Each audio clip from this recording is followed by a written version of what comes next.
ఈరోజు ఇరుగు పొరుగు శీర్షికలో ఒక విలక్షణమైన భయంకరమైన వాస్తవాలకి అద్భుతమైన ప్రతిబింబంగా రూపొందించబడిన ప్రాంతీయ భాషా చిత్రం గురించి మాట్లాడుకుందాం. సాధారణంగా మనం ఈ కార్యక్రమాలను గమనిస్తూ ఉంటే కనుక తెలుగు సినిమాల గురించి మాట్లాడినప్పుడు ముందుగా సినిమా కథ చెబుతున్నాను, ఆ తర్వాత సినిమా నిర్మాణ నేపథ్యం వెనకాలన్నటువంటి ఆసక్తికరమైన సంఘటనలు అవన్నీ చెప్తున్నాను. ఈ రోజు మాత్రం ఈ ప్రాంతీయ భాషా చిత్రాన్ని రివర్స్ ఆర్డర్లో పరిచయం చేస్తాను. అంటే ముందుగా సినిమా నిర్మాణం వెనుకనున్నటువంటి ఆసక్తికరమైన కథనాలను పరిచయం చేసి ఆ తర్వాత రెండో అర్ధ భాగంలో ఈ సినిమా కథ ఏమిటో వివరంగా చెప్తాను. ఈ రీజనల్ మూవీ గురించి తెలుసుకోవాలంటే మనం భారతదేశం నుంచి కాకుండా ఇటలీలోని వెనిస్ లో ప్రారంభిద్దామండి. వెనిస్ వెళదాం రండి ఒకసారి. గత సంవత్సరం అంటే 2015 అక్టోబర్లో వెనిస్ లో ఒక అంతర్జాతీయ చలనచిత్రోత్సవం జరిగింది. దాంట్లో ఒక ప్రత్యేకమైన విభాగానికి 120 దేశాల నుంచి 2000 చిత్రాలని ఎంట్రీలు పంపిస్తే అందులో నుంచి 20 సినిమాలను మాత్రం ఆ ప్రత్యేక ప్రదర్శనకి ఎంపిక చేశారు.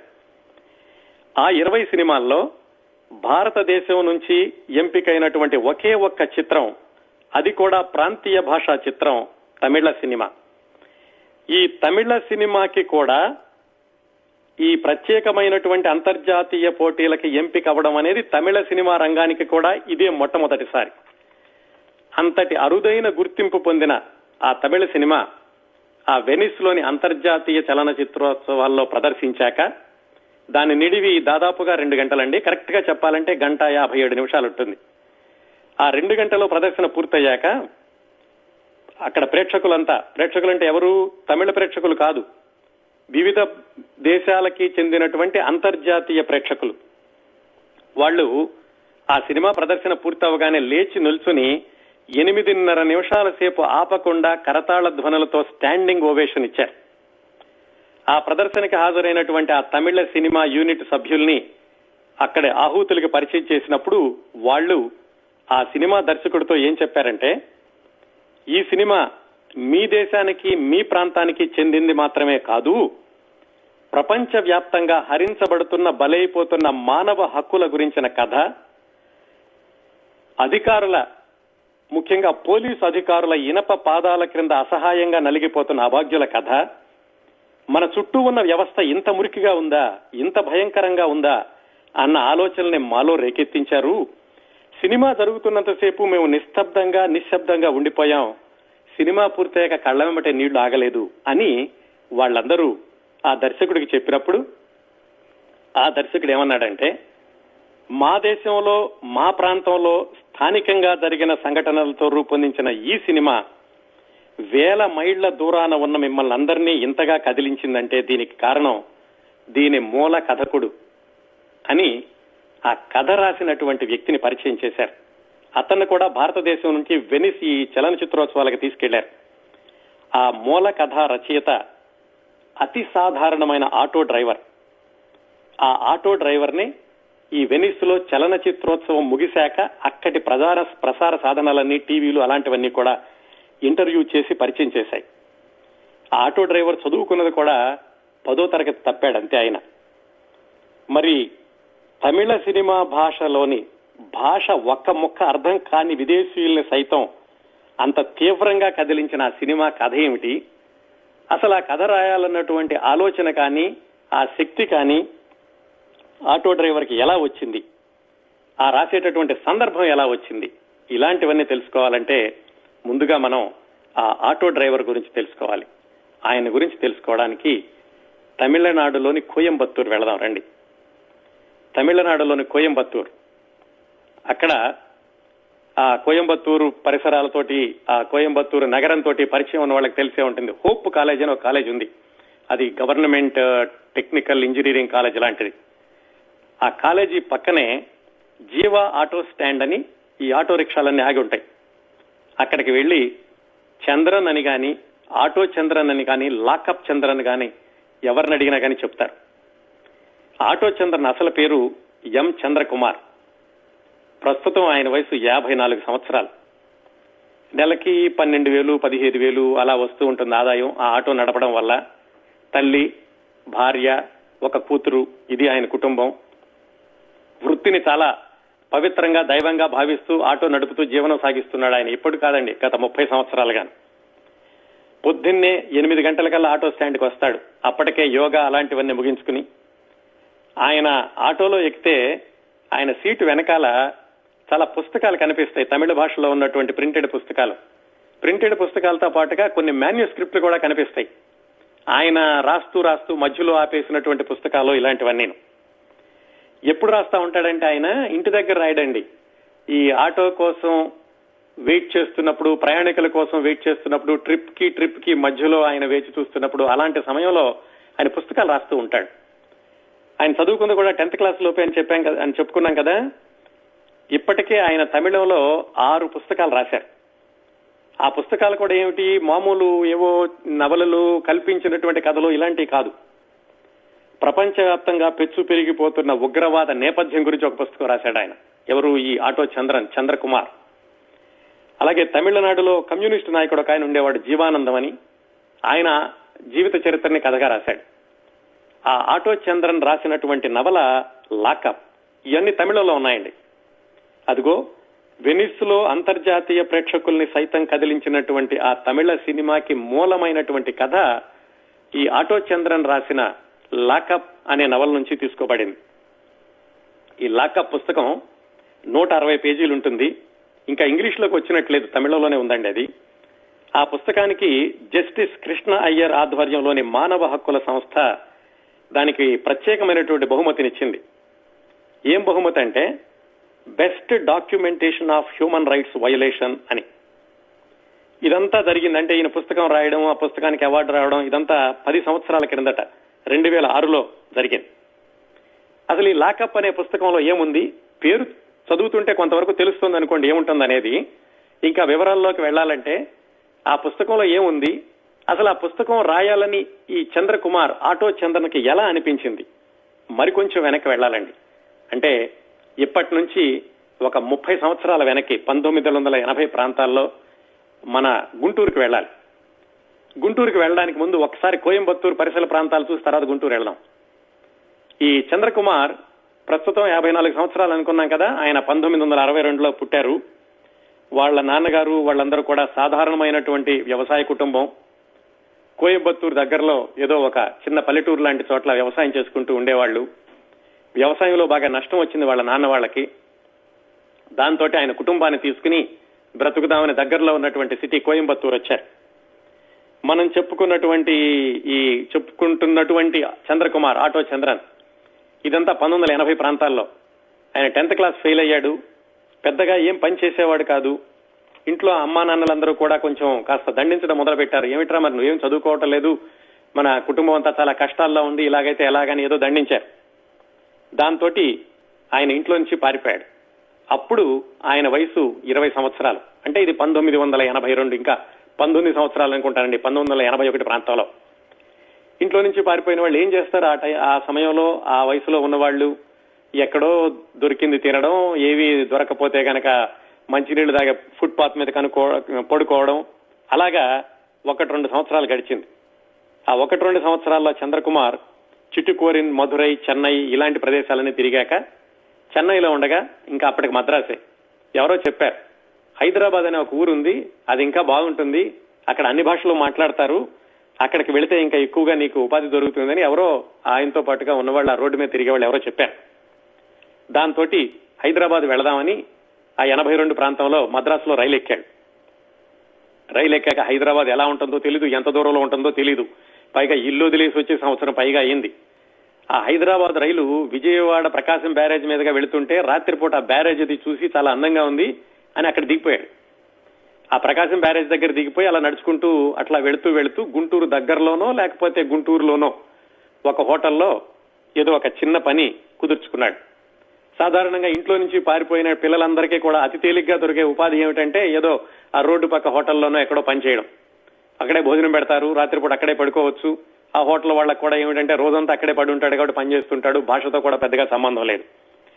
ఈ చంద్రన్కి అప్పట్లో అంటే ఇంట్లోంచి పారిపోయినటువంటి 1982లో ఈ గుంటూరులో హోటల్లో చేరేటప్పటికి ఆయనకి ఇంకా తెలుగు రాదు, తమిళ భాష ఒకటే వచ్చు.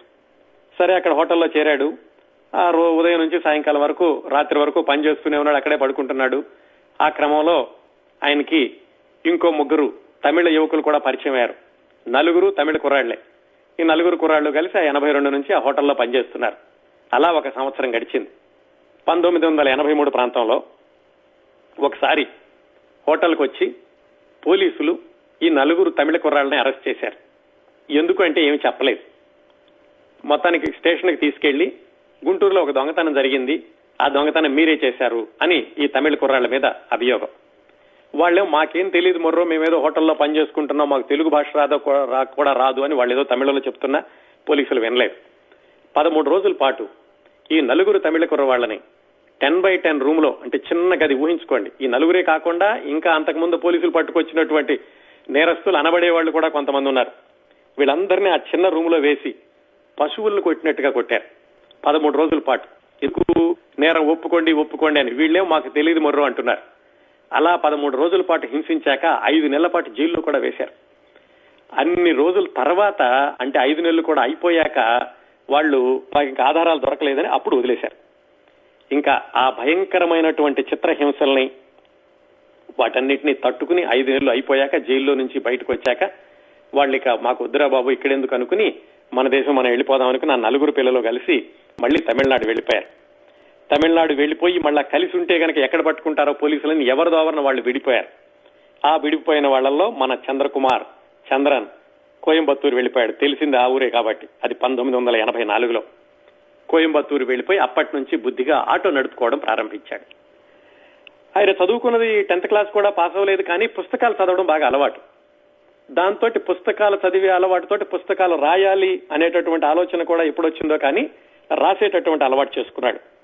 అలా చేసుకుని కొన్ని పుస్తకాలు రాశాడు, 2, 3 అది తమిళంలో పబ్లిష్ అయినాయి. తమిళంలో కూడా ఆటో చంద్రన్ పేరు కూడా బాగా అందరికీ తెలిసింది, బాగా పుస్తకాలు రాశాడు, కొత్త రకమైన పుస్తకాలు రాస్తున్నాడు అని. 2000 ప్రాంతంలో ఏం జరిగిందంటే ఈ ఆటో చంద్రకి ఒక మిత్రుడు ఉన్నాడు, అతని పేరు జ్ఞాని. అప్పటికే అతను బాలు మహేంద్ర దగ్గర అసిస్టెంట్ డైరెక్టర్ గా పనిచేస్తున్నాడు. అతను ఒక రోజు ఈ ఆటో చంద్రన్ దగ్గరికి వచ్చి, ఎరా మరి నువ్వు ఎప్పుడో 20 ఏళ్ల క్రిందట గుంటూరు పారిపోయానని అక్కడ నేను పోలీసులు కొట్టారని చెప్పావు కదా, ఆ సంఘటనలతోటి ఒక నవల లాంటిది ఎందుకు రాయకూడదు, రాస్తే బాగుంటుంది కదా అని ఈ ఆటో చంద్రన్కి అతను సలహా ఇచ్చాడు, జ్ఞాని అనేటటువంటి మిత్రుడు. ఇది జరిగేటప్పటికీ ఇతను గుంటూరు నుంచి వచ్చేసి 20 సంవత్సరాలు అయింది. 20 సంవత్సరాలు దాటినా కానీ ఆ లాకప్ లో ఆ చంద్రన్ అనుభవించినటువంటి బాధలు 20 సంవత్సరాల తర్వాత కూడా చాలా పచ్చిగా ఇంకా మానని గాయాల్లాగా ఆయనకి గుర్తున్నాయి, బాధ పెడుతూనే ఉన్నాయి. ఈ జ్ఞాని అడిగా కూడా 4-5 సంవత్సరాలు అటు ఇటు తాత్సారం చేశాడు. చివరికి ఆ నవల రాయడం ప్రారంభించి 2006లో ఆ లాకప్ అనేటటువంటి పుస్తకాన్ని పూర్తి చేశాడు. దాంట్లో తను ఆ 13 రోజులే కాకుండా 13 రోజులు లాకప్ లో అనుభవించినటువంటి చిత్రహింస, 5 నెలలు జైల్లో గడిపినటువంటి జీవితం, అక్కడ ఆయన ఎదుర్కొన్నటువంటి భయంకరమైన పరిస్థితుల్ని, వ్యక్తుల్ని, పోలీసుల అకృత్యాలని వాటన్నిటిని కూడా పోసగుచ్చినట్టుగా మినిట్ బై మినిట్ అకౌంట్ అన్నట్టుగా ఆ 160 పేజీల్లో రాశాడు.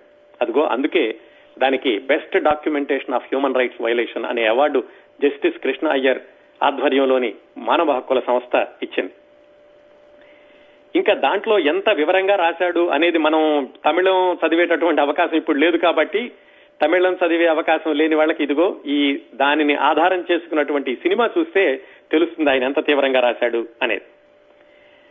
అక్కడ పోలీసులు ఎంతగా ఎక్స్ప్లాయిట్ చేస్తారు, వాళ్ళు మాట్లాడిందే చట్టం ఎలా అవుతుంది, కోర్టుకు కూడా వెళ్లకుండా ఎంతగా బాధలు పెడతారు, ఎన్ని రకాలుగా బాధలు పెడతారు, ఇవన్నీ కూడా లాకప్ అనే పుస్తకంలో రాశాడు. సరే పుస్తకం రాశారు, దానికి అవార్డు వచ్చింది, బాగానే ఉంది. 2006 సంవత్సరం. ఈ జ్ఞాని అన్నతను సినిమాల్లో ఉన్నాడని చెప్పుకున్నాం కదా, అప్పటికే బాలు మహేంద్ర దగ్గర, భారతీ రాజా దగ్గర అసిస్టెంట్ గా చేశాడు. ఆ జ్ఞాని అన్నతను 2006 తర్వాత 2010-11 ఆ ప్రాంతాల్లో వెట్రిమారన్ అనే ఆయన దగ్గర అసిస్టెంట్ గా పనిచేస్తున్నాడు. ఈ వెట్రిమారన్ ఎవరంటే, మీకు మన పాత కార్యక్రమాలు గుర్తుంటే డిసెంబర్ లో మనం కాకముట్టాయి సినిమా గురించి మాట్లాడుకున్నాం. ఆ సినిమా నిర్మాత, నిజానికి ఆయన ఒరిజినల్ గా దర్శకుడు వెట్రిమారన్. ఆ వెట్రిమారనే 2011లో అనుకుంటాను ఆడు కాలం ఒక సినిమా తీశాడు ధనుష్ హీరోగా. దానికి బోలెడని అవార్డులు వచ్చినాయి. ధనుష్ కి ఉత్తమ నటుడి అవార్డు, అలాగే వెట్రిమారన్కి ఉత్తమ దర్శకుడి అవార్డు, చాలా అవార్డులు వచ్చినాయి. అక్కడి నుంచి అంతకు ముందు నుంచి కూడా ధనుష్ వెట్రిమారన్ చాలా చక్కటి మిత్రులు. ఈ కాకముట్టయ్య కూడా ధనుష్ వెట్రిమారన్ ఇద్దరు కలిసి నిర్మాతలుగా ఆ సినిమాని నిర్మించారు. అలాగే ఈ జ్ఞాని ఈ లాకప్ పుస్తకం గురించి వెట్రిమారన్కి చెప్పినప్పుడు వెట్రిమారన్ ఆ పుస్తకం అంతా చదివాడు. ఆయన తీవ్రంగా చెలించిపోయాడు. ఎలాగైనా సరే ఈ లాకప్ అనేటటువంటి పుస్తకం ఆధారంగా ఒక సినిమా గానీ డాక్యుమెంటరీ గానీ తీయాలి అని ఆయన నిర్ణయించుకుని చంద్రకుమార్కి ఫోన్ చేశాడు.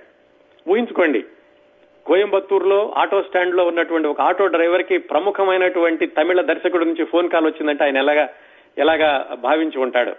ఆ ఫోన్ కాల్ చేసి ఆయన అడిగాడు, మీ ఆ లాకప్ అనేటటువంటి పుస్తకాన్ని నేను హక్కులు తీసుకుని దాని ఆధారంగా సినిమా తీద్దాం అనుకుంటున్నాను అని. మరి కాదనలేడు కదా చంద్రకుమార్.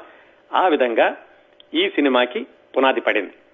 అయితే మొట్టమొదట్లో వెట్రిమారన్ ఏమనుకున్నాడంటే దీన్ని కేవలం ఆ లాకప్ అనేటటువంటి పుస్తకం ఆధారంగా ఒక డాక్యుమెంటరీ లాగా తీద్దాము అనుకున్నాడు. అది ఒక గంట సేపు వచ్చేటటువంటి కథగా రాసుకుని ఆ డాక్యుమెంటరీ లాంటిది ప్రారంభించాక ఆయనకు ఆలోచన వచ్చింది, డాక్యుమెంటరీగా చేస్తే ఇది కొంతమందికే చేరుతుంది, అందరు ప్రేక్షకులకి చేరాలంటే కనుక దీన్ని సినిమాగా పొడిగిస్తే బాగుంటుంది అనుకుని ఈ గంట సేపు వచ్చినటువంటి లాకప్ కథని మరొక గంట సేపు పొడిగించి మళ్ళీ ఈ లాకప్ లో చంద్రకుమార్ చెప్పినటువంటి విషయాలు ఏమీ కూడా పలచబడకూడదు, అంత తీవ్రంగానూ ఉండాలి, మానవ హక్కులు ఎలాగా పరిహరించబడుతున్నాయి అనేటువంటి ప్రధానమైన అంశాన్ని, పోలీసుల అకృత్యాలు అనే ప్రధానమైనటువంటి అంశాన్ని ఎక్కడా కూడా గాడి తప్పకుండా దాన్ని పెంచుకుంటూ దాన్ని మరింత బలంగా ప్రేక్షకుల మీద ముద్ర వేయడానికి ఇంకో గంట సేపు కథని పొడిగించి రాసుకుని దాన్ని 2 గంటల సినిమాగా నిర్మించడానికని ప్రయత్నాలు కొనసాగించాడు వెట్రిమారన్.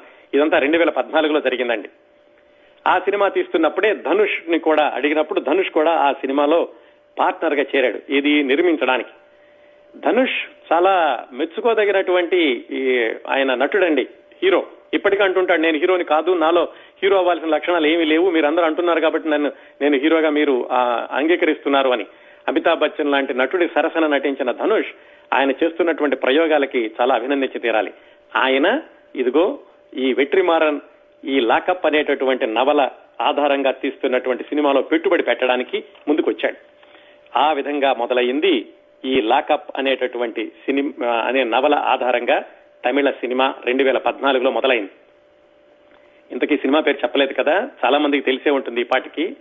ఆ సినిమా పేరు విచారణై, బహుశా తెలుగులో విచారణ అని అర్థం అనుకుంటాను, అంటే పోలీస్ ఇంటరాగేషన్ అనేది. ఆ విచారణై సినిమా మనం ఇందాక వెనిస్ లో చలనచిత్రోత్సవం, అంతర్జాతీయ చలనచిత్రోత్సవం 2015 అక్టోబర్ అనుకున్నాం కదా, అప్పటికి ఇంకా భారతదేశంలో విడుదల కాలేదు. మొన్న 4 నెలల క్రిందటే ఫిబ్రవరిలో విడుదల అయింది ఈ విచారణ ఈ సినిమా తమిళనాడు అంతటాను. అద్భుతమైనటువంటి ప్రతిస్పందన వచ్చింది. ప్రేక్షకులందరూ కూడా విపరీతంగా మెచ్చుకున్నారు. మెచ్చుకోవడం కాదు, దాన్ని అంతగా వాళ్ళు ఓన్ చేసుకున్నారు, సొంతం చేసుకున్నారు. ఆ సినిమాలో వెట్రిమారన్ చూపించినటువంటి పోలీసుల అకృత్యాలని, పోలీసులు చేసేటటువంటి దారుణాలని, పోలీస్ స్టేషన్ లో ఏం జరుగుతుంది వెనకాల అనేదానికి. ఆ సినిమాకి సెన్సార్ వాళ్ళు చాలా కట్స్ చేద్దామన్నారు, అవన్నీ అయినాయి. కానీ దాని తర్వాత క్రిందటి సంవత్సరం దానికి కేంద్ర ప్రభుత్వం ఇచ్చేటటువంటి జాతీయ స్థాయి అవార్డుల్లో ఉత్తమ ప్రాంతీయ భాషా చిత్రంగా, తమిళ భాషా చిత్రంగా దానికి అవార్డు కూడా వచ్చింది ఈ విచారణై అనే సినిమాకి. ఆ విచారణై సినిమా మనం క్లుప్తంగా చెప్పుకోవాలంటేనండి, కథ వివరంగా చెప్తాను మీకు. పోలీసు రాజ్యంలోని చీకటి కోణాలపై వెట్రిమారన్ వేసిన సెర్చ్ లైట్ ఈ విచారణై. మనం చూడని, మనకు కనిపించని మన పోలీసు వ్యవస్థని మనకే సరికొత్తగా భయంకరంగా చూపించిన చిత్రం ఈ విచారణై. కేసులు బనాయించడం, పోలీసుల క్రూరత్వం, అమాయకులు నేరస్తులుగా చిత్రించే పైశాచికత్వం, అలాగే రాజకీయ నాయకులు పోలీసులు కలిపి ఆడేటటువంటి నాటకాలు, ఇలాంటి వాటన్నిటికీ సరిగ్గా అర్థం పట్టిన చిత్రం ఈ విచారణై.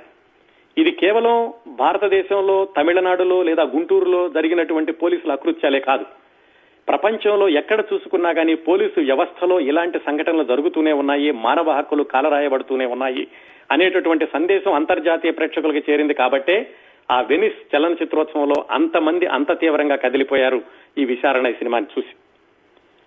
మరి పోలీసుల్లో అందరూ ఇలాంటి వాళ్లే ఉన్నారా, మంచి వాళ్ళు ఉండరా అంటే ఉంటారండి. అందుకనే ఈ విచారణ సినిమాలో పోలీసుల్లోని మంచి కోణాన్ని కూడా చూపించాడు వెట్రిమారన్. అయితే ఆ మంచి పోలీసులు ఈ క్రూరమైనటువంటి పోలీసుల కరాళ ద్రమష్ట్రలలో ఎలా నలిగిపోతారు. మరి ఇంత అద్భుతమైన సినిమా, ప్రజలని అంతగా, ప్రేక్షకులని అంతగా ఆకట్టుకున్న సినిమా, అంతర్జాతీయంగా అవార్డు తెచ్చుకున్న సినిమా. ఈ సినిమాలో కథని, ఈ లాకప్ అనేటటువంటి నవల్లోని కథని వెట్రిమారన్ ఎలా పొడిగించాడు, అసలు దాన్ని ఎలా చిత్రీకరించాడు. విచారణ ఈ చిత్రం 1:55-56 నిమిషాల పాటు కొనసాగుతుంది. సినిమా మొదలయ్యేది ఎక్కడ మొదలవుతుందంటే, మొట్టమొదటి షాట్ గుంటూరులో ఒక పబ్లిక్ పార్క్ లో తెల్లవారుజాము సమయం. ఆ పబ్లిక్ పార్క్ లోని బాత్రూమ్ లో నుంచి ఒక కుర్రాడు స్నానం చేసి బయటకు వచ్చాడు. డ్రెస్ చేసుకుని అక్కడ ఉన్నటువంటి సైకిల్ వేసుకుని పార్క్ లో నుంచి బయటకు వస్తూ ఆ పార్క్ లో పడుకున్న మిత్రుల్ని 2-3 లేపి, మీరు కూడా రెడీ అవ్వండిరా, నేను పనికి వెళ్తున్నాను అని పార్క్ లో నుంచి బయటకు వచ్చాడు. ఆ పార్కు గేటు దగ్గర ఉన్నటువంటి వాచ్మెన్, ఏమయ్యా ఎంతకాలం మీరు డబ్బులు ఇవ్వకుండా ఇక్కడ పడుకుంటారు, మీరు డబ్బులు ఇవ్వరా అని ఇతను బెదిరించాడు. ఈ తమిళ కుర్రాడు, సరే ఇస్తాము, క్రిందటి నెల ఇచ్చాం కదా, తొందరలోనే ఇస్తాను అని అతనికి సమాధానం చెప్పి రోడ్డు మీదకి వచ్చాడు. ఇతను తమిళ కుర్రాడు అని అతను మాట్లాడేటువంటి భాష వల్ల తెలుస్తుంది. మొట్టమొదటి గంట సేపు సినిమా గుంటూరులోనే జరుగుతుంది. గుంటూరులోని పాత్రలు తెలుగులో మాట్లాడతాయి. ఈ కథలోని మిగతా పాత్రలు అంటే కథానుక్రమంగా తమిళ పాత్రలని తమిళంలో మాట్లాడుతూ ఉంటాయి. సరే, అతను సైకిల్ వేసుకుని తెల్లవారుజామున వెళ్లి అతను పనిచేసేటటువంటి కిరాణా కొట్టుని తెరిచాడు. కిరాణా కొట్టు తెలిసి అన్ని సర్దుకుంటూ ఉండగా 4-5 వచ్చారు అతని దగ్గరికి. వచ్చి, తంబి ఇక్కడ బృందావన కాలనీ ఎక్కడుంది అని అడిగారు. తెలుగులో అడిగారు. వాళ్ళు అడిగే ఉచ్చారణను బట్టి వాళ్ళు తెలుగు వాళ్ళు కాదు, తమిళ వాళ్ళు అనుకుని ఈ షాపు తెరిచినటువంటి తమిళ కుర్రాడు, మీరు తమిళ వాళ్ళు కదా, మీ యాక్సెంట్ చూస్తే తమిళంలాగా ఉంది అని వాళ్లతో తమిళంలో మాట్లాడాడు. కానీ వాళ్ళు, లేదు మేము తెలుగు వాళ్ళమే అని, అంటే తమిళులుగా గుర్తింపబడడానికి ఇష్టపడకుండా ఆ 4 కూడా అతన్ని బృందావన్ నగర్ కాలనీ ఎక్కడుంది అని రెక్కించడంతో ఈలోగా అతనికి వీళ్ల బ్యాగుల్లో నుంచి ఒక రివాల్వర్ కనపడింది. అతను భయపడి నాకు తెలియదు అని అతని పనిలో అతను ఉండిపోయాడు. ఆ వచ్చిన వాళ్ళందరూ కూడా అతను వదిలేసేసి వెళ్లిపోతూ వాళ్ళల్లో వాళ్ళు అనుకుంటున్నారు, ఏమిట్రా తెలుగు కూడా సరిగ్గా మాట్లాడడం రాదు నీకు, తమిళంలాగా మాట్లాడావు, అయినా కానీ రివాల్వర్ కనపడేలాగా పెట్టావేంటి అనుకుంటూ వాళ్ళు వెళ్లిపోయారు. ఈ సంఘటన కథలో చాలా సేపటి తర్వాత మళ్ళీ కథలోకి వస్తుంది. దీన్ని అక్కడ పెట్టేయండి, తర్వాత ఏం జరిగిందో చూద్దాం. ఈ కుర్రాడు, ఇంకా తమిళ కుర్రాడు, దాంట్లో కిరాణా కొట్లన్నీ సర్దుకుంటున్నాడు. ఇంకా ఎవరైనా వస్తారని తెల్లవారుజామునే హఠాత్తుగా ఒక ఆటో వచ్చి ఆగింది. ఆటో నుంచి ఒక అతను దిగాడు. అరే ఇలా రారా అన్నాడు. ఇతను బయటకు వెళ్ళాడు. ఏమిటి సార్ అంటూ అతను బలవంతంగా ఆటోలో కుదేశాడు. ఆటోలో ఇతనితో పాటుగా పార్క్ లో పడుకున్నటువంటి మరో 2 కుర్రాళ్ళు కూడా ఉన్నారు. మొత్తం 3 అయ్యారు. 3 వేసుకుంటే వాళ్ళు అన్నారు అతను పోలీసు అని. మామూలు మఫ్టీలో ఉన్నాడు. ఈ 3 తీసుకుని పోలీస్ స్టేషన్ కి తీసుకెళ్లాడు. వెళ్లడంతో వీళ్ళని 3 కొట్టడం ప్రారంభించాడు ఆ కానిస్టేబుల్. ఏమిటి సార్, ఎందుకు కొడుతున్నారని వీళ్ళు తమిళ్లో అరవడం ప్రారంభించారు. అతనేమి చెప్పకుండా, చేసిన వాళ్ళు మీకు తెలియదంటారా, మీరే కదా దొంగతనం చేసింది అంటూ వాళ్ళని కొట్టడం ప్రారంభించాడు. ఈలోగా ఆ స్టేషన్ లో ఉండేటటువంటి ఎస్ఐ ఒక అతను అప్పుడే తిరుపతి నుంచి వచ్చాడు గుండు చేయించుకుని. అతను వచ్చి అందరికి ప్రసాదం పంచాడు. అప్పటి వరకు దెబ్బలు తింటున్నటువంటి ఈ 3 తమిళ కుర్రాళ్ళు అతనైనా తనని రక్షిస్తాడేమోనని వాళ్ళకి వచ్చి రానటువంటి తెలుగు తమిళంలోనే అతనికి ఏడుస్తూ చెప్పారు, సార్ మేమేమి చేయలేదు, వాళ్ళిద్దరూ పార్క్ లో పడుకున్నారు, నేనేదో కిరాణా కొట్లో పనిచేస్తున్నాను, నన్ను తీసుకొచ్చి వీళ్ళలా అన్యాయంగా కొడుతున్నారు అని వాళ్ళు చెప్పడానికి ప్రయత్నించారు. ఆ ఎస్ఐ వీళ్ళని చూశాడు. ప్రసాదం తినండిరా అన్నాడు. అని అదేమిట్రా వాళ్ళని మామూలుగా కొడుతున్నారు, చొక్కాలు తీసేసి కొట్టండి అని చొక్కాలు కూడా విప్పించేసి విపరీతంగా భయంకరంగా కొట్టడం ప్రారంభించి వాళ్ళని ఆ కేవలం చెడ్డీలతోటి బాగా కొట్టి ఒళ్లంతా గాయాలయ్యాక ఆ 3 ఒక 10x10 రూమ్ లోకి తోశారు. ఆ రూమ్ లో మరికొంతమంది నేరస్తులు కూడా అలాగే చెడ్డీలతో ఉన్నారు, అర్ధనగ్నంగాను. అందరూ దెబ్బలు తగి మూలుగుతున్న వాళ్లే. ఆ దృశ్యం చూస్తుంటే అతను చిత్రీకరించినటువంటి విధానం ఒక బందుల దొడ్డిలాగా, పశువుల్లాగా, మూగజీవాల్లాగా అక్కడ పడి ఉంటారు వాళ్ళు. సరే, పొద్దున్నే అయ్యింది. వాళ్ళందరినీ కూడా వరుసనే చెడ్డీలతో ఉన్న వాళ్ళందరినీ మరుగుదొడ్డి దగ్గరికి తీసుకెళ్లాడు పోలీస్ ఇన్స్పెక్టర్. ఒక్కొక్కళ్ళకి 5 నిమిషాలు మాత్రమే మరుగుదొడ్డి వాడుకుని మళ్ళీ బయటకు రావాలి. అట్లా వెళుతుంటే అక్కడ ఒక లేడీ కానిస్టేబుల్ ఈ విషయాలన్నీ క్రిందటి రోజే చూసింది. ఆవిడ భరించలేక బయటకు వెళ్ళిపోయింది. వీళ్ళకి సహాయం చేద్దామని ఈ 3 కుర్రాళ్లలోనూ కిరాణా కొట్లో పనిచేస్తున్న ప్రధాన పాత్రధారి అనుకుందాం. అతని సినిమా పేరు పాండి. ఆ పాండికి గుర్తు చేసింది, ఇక్కడ సెల్ ఫోన్ పెడుతున్నాను, మీకు కావాలంటే వాడుకోండి అని. వాళ్ళ సెల్ ఫోన్ తీసుకుని కిరాణా కొట్టు ఓనర్కి ఫోన్ చేశారు. ఆ కిరాణా కొట్టు ఓనర్ కూడా తమిళియనే. అతనికి చేసి ఇలా మమ్మల్ని అరెస్ట్ చేసి తీసుకొచ్చారు అన్యాయంగా, మాకేం తెలీదు, వీళ్ళకి భాష అర్థం కావట్లేదు, నువ్వు వచ్చి చెప్పకూడదా అని అతన్ని అడిగారు. సరే, ఇతని ఈ మరుగుదొడ్డి కార్యక్రమం అయిపోయింది. మళ్ళా తీసుకెళ్లి రూమ్ లో పడేశారు, టిఫిన్ పెట్టారు, మళ్ళీ కొట్టడం ప్రారంభించారు. ఏమిటి చేయాలో వీళ్ళకి తెలియట్లేదు. మీరు నేరం చేశారు ఒప్పుకోండి అని ఏదో చెబుతున్నారు కానీ వివరాలు ఏమీ అర్థం కావట్లేదు. ఏ నేరం ఒప్పుకోవాలి, ఏం చేశాము, ఏం దొంగతనం చేశాము, మాకేం తెలియదు ముర్రో అని వీళ్ళు అంటున్నా కానీ వాళ్ళు కొట్టడం కొనసాగించారు. ఈలోగా ఆ కిరాణా కొట్టు ఓనర్ వచ్చాడు. నిజానికి అతను తమిళవాడే కానీ తమిళుడు అంటే కనుక స్థానికంగా బ్రతకలేమోనని 30 సంవత్సరాలుగా తెలుగులోనే మాట్లాడుతున్నాడు. వీళ్ళ కోసమని తప్పనిసరిగా తమిళంలో మాట్లాడాల్సి వచ్చి పోలీస్ ఇన్స్పెక్టర్ చెప్పాడు, వీళ్ళు నాకు తెలుసు సార్, వీళ్ళలో ఒక అతను నా దగ్గర పనిచేస్తాడు, మిగతా వాళ్ళు కూడా ఇతని మిత్రులు, వీళ్ళేమో నేరం చేయలేదు, నేరం చేసేవాళ్ళు కాదు, నా దగ్గర నమ్మకంగా సంవత్సరం నుంచి పనిచేస్తున్నాడు అని చెప్పాడు. కానీ ఆ పోలీస్ ఇన్స్పెక్టర్ వినలేదు. వినకపోవడమే కాకుండా నువ్వు వీళ్ళతో కనుక నేరం ఒప్పించకపోతే నిన్ను కూడా అరెస్ట్ చేసి లోపలేస్తామని చెప్పి అతను కూడా బెదిరించారు. ఇంకా వీళ్ళని కొట్టడం ఎలాగా కొనసాగించారంటే మొహానికి తువ్వాలు చుట్టేసేసి వేడినీళ్లు పోయడం, తలకిందులుగా వేలాడదీసి కొట్టడం, కాళ్లకి సంకెళ్లు వేసి పరిగెత్తండరా అని చెప్పి వెనకాల నుంచి బాధడం, అలాగే తిండి పెడుతూ తిండి తినేటప్పుడు తిండి చెదిరిపోయేలాగా కొట్టడం, ఇలా రకరకాలుగా చిత్రహింస చేయడం ప్రారంభించారు. పోనీ వీళ్లలో ఈ తిండి పెడుతూ కొడుతున్నారని చెప్పి వీళ్ళు ఒక ప్రణాళిక వేసుకుంటారు. అరే మనకేం తెలియట్లేదు, ఎందుకు కొడుతున్నారో తెలియట్లేదు, ఒప్పుకోమంటున్నారు, ఏం ఒప్పుకోవాలి, మనం ఒప్పుకుంటే ఏమవుతుంది అని వాళ్ళల్లో వాళ్ళు అనుకుని మనం తిండి మానేద్దాం అనుకుంటారు. అనుకుని తిండి మానేసి నిరాహార దీక్ష చేస్తారు 1-2 రోజులు. ఏం చేయాలో పోలీసులకు అర్థం కాదు. కొడితే చనిపోతారు, చనిపోకూడదు, వాళ్ళ మీద ఒక కేసు ఇరికించాలి, ఒక కేసులో వాళ్ళని బనాయించాలి, వీళ్లే నేరస్తులు అని చూపించాలి. అది వాళ్ళ యొక్క ముఖ్య ధ్యేయం. పోలీసులకు పైనుంచి ఫోన్లు వస్తున్నాయి, ఏరా బృందావన్ నగర్ కాలనీలో జరిగిన ₹1,00,00,000 ఆ కేసులో కుర్రాళ్ళు దొరికారా అంటే దొరికారు సార్, వీళ్ళని ఒప్పిస్తున్నాను అని ఇన్స్పెక్టర్ చెప్తూ ఉంటాడు ఆ పై వాళ్ళకి. జరిగింది ఏమిటంటే ఆ బృందావన్ నగర్ కాలనీలో ఒక దొంగతనం జరిగింది కొన్ని రోజుల కిందట. ₹1,00,00,000 నగలు ఆస్తి పోయింది.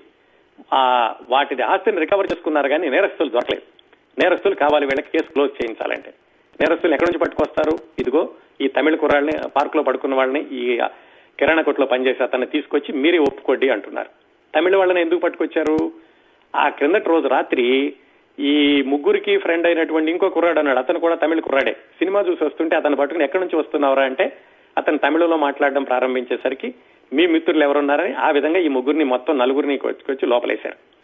ఎందుకు తమిళ వాళ్ళనే పట్టుకున్నారంటే ఆ దొంగతనం జరిగినప్పుడు ఆ దొంగ తమిళంలో మాట్లాడాడు అని ఆ ఇంట్లో వాళ్ళు చెప్పారు. అందుకని ఈ 4 తమిళ కుర్రాళ్ళని తీసుకొచ్చి ఈ లాకప్ లో వేసి కొట్టడం ప్రారంభించారు. సరే, వీళ్ళు నిరాహార దీక్ష చేసేసరికి సర్లేరా మీరు మా మాట వింటలేదు కదా, మీకు అన్నం పెట్టి పంపించేసేస్తామని చెప్పి ఇన్స్పెక్టర్ కానిస్టేబుల్స్ ని పిలిచి వీళ్ళని తీసుకెళ్లి శుభ్రంగా భోజనం పెట్టించేసి పోలీస్ స్టేషన్ లో సంతకం పెట్టి మనం కొట్టలేదని చెప్పేసి వీళ్ళు వదిలేసేయండిరా అంటాడు. చూసేటప్పుడు ప్రేక్షకులు కూడా అనిపిస్తుంది పోన్లే వదిలేస్తున్నాడు అని. తీసుకెళ్లి హోటల్లో ఫుల్ గా భోజనం పెట్టిస్తారు, వాళ్ళు అడిగినంతా పెట్టిస్తారు, ₹2,000 కూడా ఇప్పిస్తారు. ఇప్పించి రెండరా స్టేషన్ లో సంతకం పెట్టి వెళ్ళిపోతారు. కానీ స్టేషన్ తీసుకొచ్చి వాళ్ళ స్టేషన్ లోకి రాగానే మళ్లీ కొట్టడం ప్రారంభిస్తారు.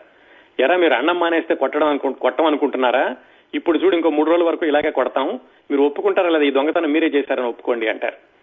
ఆ కిరాణా కొట్లో పనిచేసే అతను మాత్రం, అతని పేరు పాండి, ఆ పేరు ఒకటి గుర్తుపెట్టుకుందాం మనం. అతను ససేమిరా ఒప్పుకోడు. ఇప్పుడు ఒప్పుకుంటే ఇంకా ముందు మమ్మల్ని ఎక్కడికి తీసుకెళ్తారు అంటాడు. మిగతా ముగ్గురు మాత్రం ఈ బాధలు తట్టుకోలేక సరే అలాగే లేని ఒప్పుకుంటారు. ఈ పాండిని ఒక పచ్చి తాటి మట్ట కోసి దాంతో పాండిని కొడుతూ మిగతా ముగ్గురు కూడా మీరు అరిస్తే కనుక వీడిని మళ్లీ కొడతాం, నువ్వు అరిస్తే కనుక వాళ్ళని కొడతామని ఇంకా చిత్రహింస భరించలేక ఆ ముగ్గురు ఒప్పుకున్నాక వాళ్ళందరినీ తీసుకుని ఆ బృందావన్ కాలనీలో దొంగతనం జరిగిన చోటుకు తీసుకెళ్లి అక్కడ సీన్ అంతటిని మళ్లీ పునర్నిర్మిస్తున్నామని చెప్పి ప్రెస్ వాళ్ళని పిలిచి వీళ్ళు ఎలా దొంగతనం చేశారు అనే దాన్ని పోలీస్ ఇన్స్పెక్టరే బలవంతంగా వీళ్ళతోటి చెప్పిస్తాడు.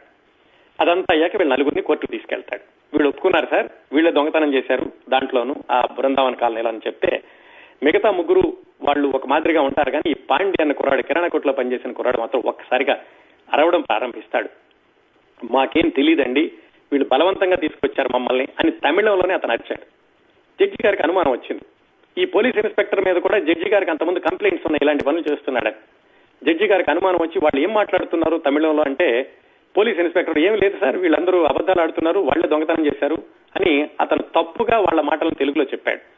దాంతో జడ్జి ఏమన్నాడంటే, ఇలా కాదు, కరెక్ట్ గా ఈ తమిళాన్ని తెలుగులో సరిగ్గా చెప్పేవాళ్ళు కావాలి అనగానే ఎవరో చెప్పారు, పక్క కోర్టులో ఒకళ్ళు జరుగుతోందండి విచారణ, అక్కడికి తమిళనాడు నుంచి వచ్చినటువంటి ఒక ఇన్స్పెక్టర్ ఉన్నాడు అని చెప్తే, సరే ఆ ఇన్స్పెక్టర్ని పిలవమంటాడు. ఆ ఇన్స్పెక్టర్ వచ్చినప్పుడు జడ్జి అడుగుతాడు, ఏమయ్యా వాళ్ళు ఏదో తమిళంలో చెప్తున్నారు, నువ్వు కొంచెం తెలుగులో చెప్పు అంటే, ఆ ఇన్స్పెక్టర్, అతని పేరు ముత్తువేలు, ఆ ఇన్స్పెక్టర్ ముత్తువేలు, నేను ఇంగ్లీష్ లో చెప్తాను సార్, తెలుగులో సరిగా చెప్పలేనేమంటే, సరే అలాగే అంటాడు. ఈ పిల్లలు చెప్పిన దాన్ని అతను ఇంగ్లీష్ లో జడ్జికి చెబుతాడు, సార్ వీళ్ళు ఏమీ నేరం చేయలేదు, బలవంతంగా పోలీసులు తీసుకొచ్చి గత 10 రోజులుగా కొడుతున్నారు, నిజానికి వీళ్ళు అమాయకులు అంటే, జడ్జి అంటాడు, పతివాడు చెప్పేదే లేదంటే, ఆ ముత్తువేలు చెప్తాడు, లేదు సార్ నేను ప్రత్యక్షంగా చూశాను, వీళ్ళలో ఒక అతను కిరాణా కొట్లో పనిచేస్తాడు అని అతను కూడా భరోసా ఇచ్చిన మీదట జడ్జి ఈ 4 తమిళ కుర్రాళ్ళని వదిలేసేసి ఆ ఇన్స్పెక్టర్ని వచ్చి, ఆ ఇన్స్పెక్టర్ని నువ్వు సాయంకాలం వరకు కోర్టులో నిలబడు, నువ్వు ఇంతకు ముందు కూడా ఇలాగా దొంగతనం కేసులో అన్యాయంగా చాలా మందిని తీసుకొచ్చావని ఆ పోలీసు ఇన్స్పెక్టర్ కి శిక్ష వేస్తాడు. ఈ 4 కుర్రాళ్ళని వదిలేస్తాడు. బహుశా ఇంతవరకు లాకప్ చంద్రన్ రాసినటువంటి నవల్లో ఉందనుకుంటాను. దాన్ని ఎలా పొడిగించాడో చూద్దాం వెట్రిమారన్. వీళ్ళు బయటకు వచ్చేశాక ఇక వెళ్లిపోవడానికి సిద్ధమవుతూ ఉండగా వీళ్ళని రక్షించినటువంటి ఆ ముత్తువేలు అనే ఇన్స్పెక్టర్ వీళ్ళని వెనక్కి పిలుస్తాడు. అరే ఏమిటి ఎక్కడికి వెళ్తున్నారంటే, మేము వెళ్ళిపోతాం సార్, ఇక మా ఊరు వెళ్ళిపోతాం, ఏదో లారీనో బస్సో పట్టుకుని తమిళనాడు వెళ్ళిపోతాం అంటారు. అయితే ఈ ముత్తువేలు అంటాడు, ఒక చిన్న సహాయం చేయండి మాకు అని అడుగుతాడు. వాళ్ళు కూడా ఏమిటంటే, మరి ఈ ఇన్స్పెక్టర్ మూలానే వదిలేశారు కదా అని, సరే సార్ మీరు ఏం సహాయం చేయమంటారు అడగండి అంటారు. అక్కడికి సీన్ కట్ అయ్యాక ఆ మొట్టమొదట్లో వచ్చినటువంటి 4 అడిగారు చూడండి, ఈ కిరాణా కొట్లో ఉన్నటువంటి పాండిని, అందులో ఉన్న కథనే ఈ ఇన్స్పెక్టర్ వేలు అన్న అతను, ఆ ముత్తువేలు. అతను ఏం చెప్పాడంటే, వీళ్ళ ముగ్గురిని వ్యాన్ లో ఎక్కించుకుని మేము ఒక అతన్ని తీసుకొస్తాం, అతను బలవంతంగా వ్యాన్ లో వేస్తాం, అతను కదలకుండా పట్టుకోండి అంటారు. అంటే ఎవరో ఒక అతను కిడ్నాప్ చేస్తున్నారు వీళ్ళు. ఎవరు? ఈ తమిళనాడు నుంచి వచ్చినటువంటి ఇన్స్పెక్టర్ ముత్తువేలు. దానికి ఈ 4 కుర్రాళ్ళ యొక్క సహాయం అడిగాడు. వీళ్ళు మరి అప్పటికే ఇన్స్పెక్టర్ సహాయం చేస్తున్నాడు కాబట్టి వీళ్ళు ఒప్పుకున్నారు. తర్వాత దృశ్యంలో జరిగేది, ఒక అతన్ని తీసుకొచ్చి మధ్య వయస్కుడిని అతన్ని వ్యాన్ లో వేశారు. వ్యాన్ తమిళనాడు వైపు వెళ్లిపోవడం ప్రారంభించింది. ఇప్పటి వరకు సగం అయ్యిందండి సినిమా. మిగతా సగం వెట్రిమారన్ పొడిగించింది ఏమిటంటే, తమిళనాడు పరిసర ప్రాంతాలకు వెళ్లేసరికి ఆ వ్యాను ఈ 4 కుర్రాళ్లలో ఒక అతను మధ్యలో దిగిపోయి, మా ఊరు ఇక్కడికి దగ్గరలో ఉంటుంది నేను వెళ్లిపోతాను అని చెప్పి ఒక అతను దిగిపోయాడు. ఇది జాగ్రత్తగా గుర్తుపెట్టుకోండి. ఈ దృశ్యం సినిమా చూస్తున్నప్పుడు పెద్దగా ఏమీ అనిపించదు, కానీ చాలా ప్రాధాన్యత ఉన్నటువంటి దృశ్యం ఈ కుర్రవాడు దిగిపోవడం అనేది. అతను వెళ్ళిపోతే ఇంకెంతమంది ఉన్నారు? 3 ఉన్నారు. పాండి, మరొక 2. ఈ కిడ్నాప్ చేసుకొచ్చిన అతను. వీళ్ళందరినీ తమిళనాడులోని ఒక పోలీస్ స్టేషన్ కి తీసుకెళ్లాక అసలు కథ ఏమిటంటే, ఈ తమిళనాడు నుంచి వచ్చినటువంటి ఇన్స్పెక్టర్ ముత్తువేలు ఈ కిడ్నాప్ చేసుకొచ్చిన అతని పేరు, అతను ఒక కేకే అని, అతను ఒక ఆడిటర్. అతను గుంటూరు పారిపోయాడు మద్రాసు నుంచి. అందుకని అతన్ని కిడ్నాప్ చేసి మళ్ళీ వెనక్కి తెచ్చారు. కిడ్నాప్ చేసి ఎందుకు తెచ్చారంటే, ఆ కేకే ప్రతిపక్ష పార్టీకి సంబంధించిన ఆడిటర్. ప్రతిపక్షానికి సంబంధించినటువంటి వివరాలన్నీ అతని దగ్గర ఉన్నాయి. అందుకని ఈ పోలీస్ స్టేషన్ లో ప్రతిపక్ష పార్టీకి తొత్తుగా ఉన్నటువంటి ఒక డీసీపీ ఇన్స్పెక్టర్ ని పంపించి అతను తీసుకురమ్మన్నాడు. క్షమించాలి, అధికార పార్టీకి తొత్తుగా ఉన్నట్టు అతను. ఎందుకంటే ఈ ప్రతిపక్ష పార్టీ ఆడిటర్ ని పట్టుకుని వాళ్ళ రహస్యాలు చెప్పిస్తే కనుక ప్రతిపక్ష పార్టీ అధికారంలోకి రాకుండా అడ్డుకోవచ్చు, తొందరలో ఎలక్షన్ రాబోతున్నాయని అధికార పక్షం వాళ్ళు ఈ కిడ్నాప్ చేయించారు. అది జరిగింది. ఆ కథలో ఇదో మన 3 తమిళ కుర్రాళ్లు కూడా తెలియకుండా ఆ కిడ్నాప్ కి సహకరించారు ముత్తువేలుకి. ముత్తువేలు మంచి ఇన్స్పెక్టరే, ఉద్యోగ ధర్మంగా డీసీపీ చెప్పాడు కాబట్టి ఈ కేకేని తీసుకొచ్చి పోలీస్ స్టేషన్ లో వేశాడు. తర్వాత ఏం జరుగుతుందో అతనికి ఏమాత్రం ఆలోచన లేదు. అంతా అయిపోయింది, వీడిని లోపలేసేశారు. ఈ 3 కుర్రాళ్లు కూడా మళ్ళా ముత్తువేలుకి నమస్కారం పెట్టి, సరే సార్ మేము వెళ్ళిపోతామని వాళ్ళు వెళ్ళిపోవడం ప్రారంభించారు. అక్కడ పోలీస్ స్టేషన్ లో ఉన్నటువంటి కొంతమంది కానిస్టేబుల్స్ ఈ ముత్తువేలుతోటి, సార్ మనకి సంక్రాంతి వస్తోంది, మరి పోలీస్ స్టేషన్ అంతా కూడా క్లియర్, చాలా శుభ్రం చేయాలి, కాస్త అలంకరించాలి, కుర్రాళ్ళు ఎవరైనా తీసుకొచ్చారు కదా వాళ్ళని పిలవండి అంటాడు. సరే ఊరికే పోలీస్ స్టేషన్ శుభ్రం చేసి వెళ్ళడమే కదా అని 3 కుర్రాళ్ళని వెనక్కి పిలుస్తాడు. ఆ 3 కుర్రాళ్ళు వెనక్కి వస్తారు. అరే కొంచెం ఈ పోలీస్ స్టేషన్ శుభ్రం చేసి వెళ్ళండి, సంక్రాంతి రాబోతోంది కదా అని ఆ 3 పోలీస్ స్టేషన్ లోకి పిలుస్తాడు. ఏమిటంటే ఇది వాళ్ళు వెళ్ళిపోదాం అనుకునే పరిస్థితిలో వ్యవస్థ మళ్ళీ వాళ్ళని వెనక్కి లాగుతోంది అనమాట. ఆ పోలీస్ స్టేషన్ లో వాళ్ళు శుభ్రం చేస్తూ ఉంటారు, బకెట్ అది తీసుకుని అన్ని కడుగుతారు, గోడలన్నీ తుడుస్తారు, బయట అంతా శుభ్రం చేస్తూ ఉంటారు, బాత్రూమ్ లో అవి క్లీన్ చేస్తూ ఉంటారు. ఇలా జరుగుతూ ఉండగా పోలీస్ స్టేషన్ లో జరుగుతున్నటువంటి నాటకం ఏమిటంటే, ఈ కేకే అన్న అతను ప్రతిపక్ష పార్టీ ఆడిటర్ కదా, అతన్ని అధికార పక్షం వాళ్ళు పోలీసులతోటి కిడ్నాప్ చేయించారు. ఎందుకంటే అధికారికంగా తీసుకొస్తే ప్రతిపక్ష వాళ్ళు గొడవ చేస్తారు. ఇప్పుడు అతని రహస్యాలు తీసుకుని అతను వదిలేయాలి అని ఈ డీసీపీకి వచ్చినటువంటి ఆదేశం. అయితే ఈ పోలీసుల్లోనే డీసీపీ పైన ఏసీపీకి ఆ ప్రతిపక్ష పార్టీ వాళ్ళ తొత్తు అతనేమో ఈ కేకేని విడిపించాలని, ఈ డీసీపీనేమో కేకే తోటి రహస్యాలు రప్పించాలని. ఇలా జరుగుతున్నప్పుడు ఆ డీసీపీ ఏసీపీ ఇద్దరు కుమ్మక్కయ్యి, సరే ఇద్దరు డబ్బులు ఇస్తామంటున్నారు కదా, మనం ఓ పని చేద్దాం, ఇదంతా రహస్యాలు తీసుకున్నాక నువ్వు అధికార పక్ష దగ్గర నుంచి డబ్బులు తీసుకో, నేను ప్రతిపక్ష పార్టీకి ఇచ్చి వాళ్ళ దగ్గర నుంచి డబ్బులు తీసుకుంటానని వాళ్ళిద్దరూ నాటకం ఆడతారు. ఈ నాటకం ఆడేటటువంటి క్రమంలో ఇన్స్పెక్టర్ ని విచారణ చేయమని పంపించేసరికి, ఇన్స్పెక్టర్ని కాదు కానిస్టేబుల్ ని విచారణ చేయమని పంపించేసరికి మన ఈ కిడ్నాప్ చేయించుకొచ్చినటువంటి మంచి ఇన్స్పెక్టర్ ముత్తువేలిన సమయంలో వాళ్ళని ఆ కేకేని విచారణ చేసేటప్పుడు ఆ విచారణలో బాగా దెబ్బలు కొట్టడంతో అతను చనిపోతాడు. ఈ దృశ్యాలన్నింటినీ కూడా జరుగుతున్న వాటిని అప్పుడప్పుడు మన పిల్లలు గమనిస్తున్నారు. ఈ తమిళ కుర్రాళ్ళు ముగ్గురు, వాళ్ళకి అర్థం కావట్లేదు ఏం జరుగుతుందో, కానీ ఏదో కుట్ర జరుగుతోందని తెలుసు. వాళ్ళు ముగ్గురు అనుకున్నారు, అరే అనవసరంగా వచ్చాము, ఇరుక్కుపోతున్నాము, వెళ్లిపోయి ఉండాల్సింది అంటే వాళ్ళలో ఇంకొక అతను అంటాడు, ఏమోరా మనం ముత్తువేలు పిలిచాడు కదా, మరి ముత్తువేలు మనకు సహాయం చేశాడు, రాకపోతే ఎలాగూ అని వాళ్ళు ముగ్గురు అనుకుంటూ ఉండగా ఈ లోపల జరుగుతున్నటువంటి ఇతను చనిపోవడము, కేకే చనిపోవడము, ఈ లోపల జరుగుతున్నటువంటి కుట్ర ఇదంతా కూడా వీళ్ళ చెవిన పడుతుంది. దాంతో వీళ్ళ చెవిని పడింది అన్న విషయం ఏసీపీకి డీసీపీకి కూడా తెలుస్తుంది. దాంతో ఎలాగైనా సరే ఈ ముగ్గురిని కూడా మాయం చేయాలి అనుకుంటారు. మాయం చేయాలంటే వాళ్ళని ఖతం చేయాలి అనుకుంటారు వాళ్ళు. ఇది ముత్తువేలుకు తెలియదు, ముత్తువేలు లేనప్పుడు జరిగింది ఇదంతా. ముత్తువేలు వచ్చాక అతనికి చెప్తారు, వీళ్ళ ముగ్గురిని కూడా నువ్వు ఎలాగైనా సరే బయటికి తీసుకెళ్లి వీళ్ళని మాయం చేసేసేయాలి నువ్వు, వీళ్ళ ముగ్గురికి మన రహస్యాలు తెలిసిపోయినాయి, వీళ్ళు బ్రతికుంటే కనుక మనకి చాలా హాని జరుగుతుంది అని. ముత్తువేలు దానికి ఒప్పుకోడు. దారుణం సార్, వాళ్ళు ఏం చేస్తారు, వాళ్ళు వదిలేసేద్దాం, వాళ్ళు చెప్పరు, నేను హామీ ఇస్తానన్నా, కానీ వీళ్ళు ఒప్పుకోరు. అక్కడ నుంచి సినిమా క్లైమాక్స్ మొదలవుతుందండి. ఇంకొక 20 నిమిషాల సినిమా ఉంది. ఆ 20 నిమిషాల్లో ముత్తువేలుని బలవంతంగా ఈ ముగ్గురిని కూడా వ్యాన్ లో ఎక్కించి ముత్తువేలుతో పాటుగా మరికొంతమంది కానిస్టేబుల్స్ ని పంపించి ఏం చెప్తారంటే, వీళ్ళ ముగ్గురికి తెలియకూడదు కదా ఎక్కడికి తీసుకెళ్తున్నారు, మిమ్మల్ని మరొక ఇల్లు శుభ్రం చేయాలి, అక్కడికి వెళదాం రండి అని దూరంగా ఒక మధ్యతరగతి వాళ్ళు ఉండేటటువంటి అపార్ట్మెంట్ కాంప్లెక్స్ మధ్యలో ఒక మురుగుగుంట పిచ్చి మొక్కలో ఉన్నటువంటి మధ్యలో ఒక ఇంటికి తీసుకెళ్తారు. తీసుకెళ్లి వాళ్ళ ముగ్గురిని ఇంట్లోకి వెళ్ళమని శుభ్రం చేయండిరా అంటారు. లోపలికి వెళ్ళగానే వాళ్ళకి తెలిసిపోతుంది అక్కడ డబ్బులు ఉంటాయి, వీళ్ళ దుస్తులు అవన్నీ ఉంటాయి. పోలీసులు వేసిన ప్లాన్ ఏమిటంటే, వీళ్ళు ముగ్గురు కలిసి వరుసనే ఏటీఎం దొంగతనాలు చేస్తున్నారు, అందుకని ఎన్కౌంటర్ లో వాళ్ళు చనిపోయారు అని సీన్ సృష్టించి వాళ్ళని అక్కడ చంపేయాలి అని పోలీసుల ప్లాన్. ముత్తువేలుకు మాత్రం ఇది ఇష్టం లేదు. ఎలాగైనా వీళ్ళు రక్షిద్దామని అనుకుంటూనే ఉన్నాడు. ఆ క్రమంలో ఈ ముగ్గురులో ఒక అతను పారిపోతుంటే ఒక కానిస్టేబుల్ కాల్ చేశాడు. అతను అక్కడే చనిపోయాడు. చనిపోతూ ఉన్నాడు. వీళ్ళిద్దరూ కూడా, మిగిలిన ఇద్దరు కూడా ఆ చనిపోయిన అతని దగ్గరికి వస్తుంటే ఆ చనిపోయిన అతను చెప్పారు, అరే వీళ్ళు చాలా పెద్ద ప్లాన్ వేశారు, మిమ్మల్ని కూడా చంపేస్తారు, మీరు పారిపోండిరా అని. ఆ ఇద్దరు కూడా పారిపోవడానికి ప్రయత్నిస్తున్నప్పుడు ఈ ఇన్స్పెక్టర్ ముత్తువేలు ఎదురుపడి, అరే మీరు వెళ్ళొద్దు, మిమ్మల్ని రక్షిస్తాను, నేను మిమ్మల్ని రక్షించడానికే వచ్చాను అంటాడు. కానీ వీళ్ళు నమ్మలేరు. అక్కడి నుంచి మరొక 15 నిమిషాల పాటు మొత్తం సినిమా అంతా కూడా మురుగుంటలో పిచ్చి మొక్కల మధ్యన నడుస్తుంది. ఆ మురుగుంట సంకేతం ఏమిటంటే, ఈ వ్యవస్థ ఒక మురికి గుంట, పోలీసు వ్యవస్థ ఒక మురికి గుంట, పోలీసులు అందరూ కూడా పిచ్చి మొక్కల లాంటి వాళ్ళు, క్రూరమైన పోలీసులందరూ అనేటటువంటి సింబాలిక్ గా 15 నిమిషాల పాటు అక్కడ క్లైమాక్స్ ని చిత్రీకరించాడు వెట్రిమారన్. మొత్తానికి ఆ క్లైమాక్స్ లో ఇంకో కుర్రాడు కూడా చనిపోతాడు పోలీసుల కాల్పుల్లో. చివరికి పాండి, ముత్తువేలు ఇద్దరు మిగులుతారు. ఆ ఘర్షణలో పాండి చేతికి కూడా రివాల్వర్ వస్తుంది. ఒకళ్ళనొకళ్ళు రివాల్వర్ గురి పెట్టుకుంటారు.